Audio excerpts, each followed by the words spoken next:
प्यारे बच्चों, कैसे हैं आप सब। उम्मीद करती हूँ आप लोग अच्छे होंगे। आज आपकी वर्कशीट नंबर 8 आई है। जैसा कि आप सब जानते हैं 6 क्लास की आपकी सारी वर्कशीट जेनरिक आ रही हैं, ठीक है ना। तो आपकी 14 तारीख को कोई वर्कशीट नहीं आई है, ये 15 तारीख की वर्कशीट मैं बना रही हूँ। आप लोग इसे कर लेंगे। पहले से आप अच्छे से लेबल करेंगे, अपना नाम, अपने टीचर का नाम, क्लास वगैरह आप लोग लिख लेंगे। तो चलिए इसे पढ़ना शुरू करते हैं। देखते हैं आज इसमें हमें क्या मिलेगा पढ़ने को। जब मैं बहुत छोटी थी तब माँ ने हम तीनों बहनों के लिए एक बॉक्स में टॉफ़ियाँ रखी थी।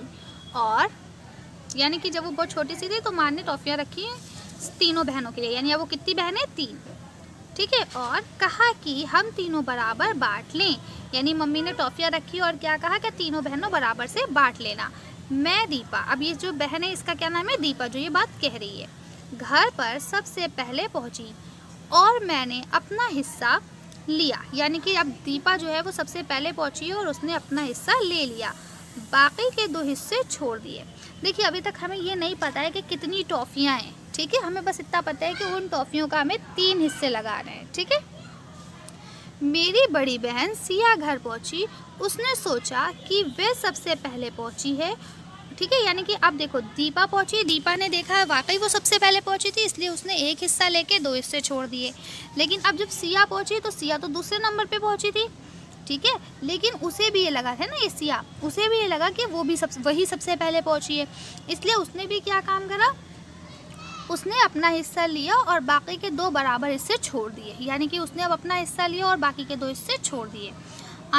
यानी आखिर में, ठीक है, आखिर में जो तीसरी बहन जया थी वो घर पहुंची और उसने भी सोचा कि वह सबसे पहले पहुंची, यानी अब तो वो तो सबसे लास्ट में पहुंची थी, लेकिन उसने भी सोचा कि वो सबसे पहले पहुंची, इसलिए उसने भी टॉफ़ी के बराबर 3 हिस्से किए और एक हिस्सा खुद लिया और बाकी के 2 हिस्से दीपा और सिया के लिए छोड़ दिए, ठीक है। उसने अपना हिस्सा लिया और बाकी की 8 टॉफ़ियाँ छोड़ी। यानी अब उसने कितनी टॉफ़ियाँ छोड़ी, 8 टॉफ़ियाँ, ठीक है। अपना हिस्सा, यानी अब देखिए दीपा ने भी कुछ टॉफ़ियाँ ले ली हैं, सिया ने भी कुछ टॉफ़ियाँ ले ली हैं और जया की टॉफ़ियाँ लेने के बाद कितनी टॉफ़ियाँ बची हैं, 8 टॉफ़ियाँ बची हैं, ठीक है। अब क्या लिखा है, जब हम तीनों बहनें, यानी कि अब तीनों बहनें कब शाम को मिले तो पता चला कि क्या हुआ था और माँ ने बची हुई 8 टॉफ़ियाँ हम में बांट दी कि हम तीनों को समान टॉफ़ियाँ मिले, ठीक है।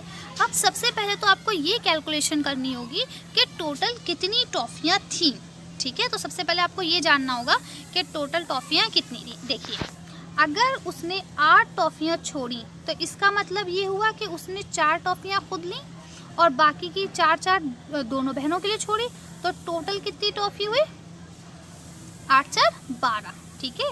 अब जो बड़ी वाली बहन थी उसने कितनी टॉफ़ियाँ छोड़ी, यानी कि 12 टॉफ़ियाँ छोड़ी। 12 के हिसाब से यानी उसने 6 एक बहन के लिए और 6 एक बहन के लिए छोड़ी और अपनी 6 लेके चली गई, ठीक है। तो अब टोटल कितनी टॉफ़ियाँ हो गई, 12 और 6 18, ठीक है। और उससे पहले जो आई थी, यानी कि जो सबसे पहले आई थी, उसने क्या काम करा, उसने देखिए 9 एक बहन के लिए, 9 एक बहन के लिए छोड़ी और बाकी अपनी 9 लेके चली गई। तो कितनी हो गई है, 27। यानी कि अगर हम देखें तो हमारे पास टोटल टॉफ़ियाँ कितनी थी, 27, ठीक है। अब 27 टॉफ़ियाँ थी तो इस हिसाब से दीपा ने तो 9 टॉफ़ियाँ अपनी पूरी ली।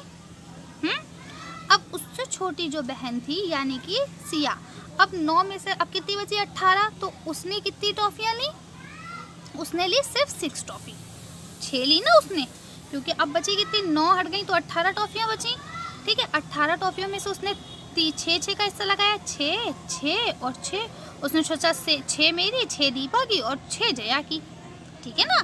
तो इस हिसाब से उसने कितनी टॉफ़ी ली, 6, और जो सबसे छोटी वाली बची उसने उससे भी कम।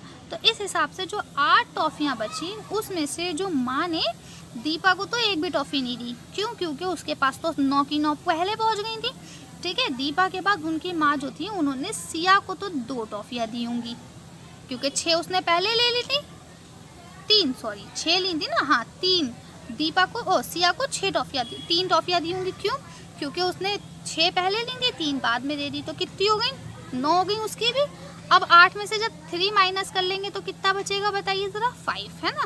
तो अब जो सबसे छोटी वाली है यानी कि जया, तो अब जया को कितनी टॉफ़ियाँ मिली होंगी, जया को मिली होंगी 5 टॉफ़ी, ठीक है।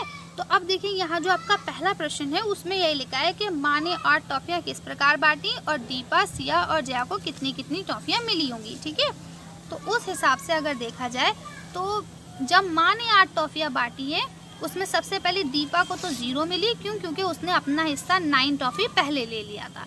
ठीक है, सिया को 3 टॉफी मिली, क्योंकि उसने पहले 6 टॉफी ली थी। ठीक है, और जया को कितनी टॉफियाँ मिली, 5 टॉफी मिली। ठीक है, क्योंकि उसने पहले सिर्फ और सिर्फ कितनी ली थी, 4 टॉफी ली थी। ठीक है, तो इस हिसाब से आपके कैलकुलेशन हो गए। तो आप लिख लेंगे कि दीपा को 0, सिया को 3 और जया को 5 टॉफियाँ माँ ने दी। ठीक है, अब अगला आपका जो क्वेश्चन है उसमें लिखा है माँ अपने तीनों बच्चियों से कैसा व्यवहार करती थी। तो आप लिख देंगे कि माँ अपनी तीनों बच्चियों से अच्छा व्यवहार करती थी, है ना, तीनों को प्यार करती थी, तीनों के लिए टॉफ़ी रख के गई थी और तीनों पर भरोसा भी करती थी, तभी तो वो छोड़ के गई थी। अगर बेईमान बच्चे होते तो वो थोड़ी ना छोड़ के जाती, वरना एक ही बच्चा सारी टॉफ़ियाँ खा लेता और किसी को पता भी नहीं चलता, है ना। अच्छा, अब अगला क्वेश्चन क्या है, सारी बातों का पता चलने पर जया को कैसा महसूस हुआ होगा। ठीक है, तो अब जया को कैसा महसूस हुआ होगा, अब देखिए, क्योंकि जया सबसे लास्ट में आई थी और उसको सिर्फ 3 टॉफियाँ ही मिली थी, है ना, तो 4 मिली थी उसे, है ना। जया सबसे लास्ट में आई थी तो उसको 4 टॉफी मिली थी। अब उसे देखिए, अब यहाँ पे दोनों बातें हैं। उसे पहले तो इस बात का गर्व महसूस हुआ होगा कि अरे मैंने तो बेईमानी नहीं करी, मैंने ईमानदारी से काम किया। ठीक है, तो उसे इस बात का पहले तो गर्व मिला महसूस हुआ होगा। उसके बाद जब माँ ने उसको बाकी बची हुई 5 टॉफियाँ बाद में दी तो उसे उस चीज़ की खुशी भी होगी कि देखो सबको बराबर मिल गई, मेरी ईमानदारी ने काम किया। ठीक है ना, तो आज के लिए बस इतना ही। अगर आपको हमारी वीडियो पसंद आई हो तो इसे लाइक और शेयर करें। अगर अभी तक आपने हमारे चैनल को सब्सक्राइब नहीं करा तो प्लीज़ हमारे चैनल को सब्सक्राइब करें। Thank you for watching.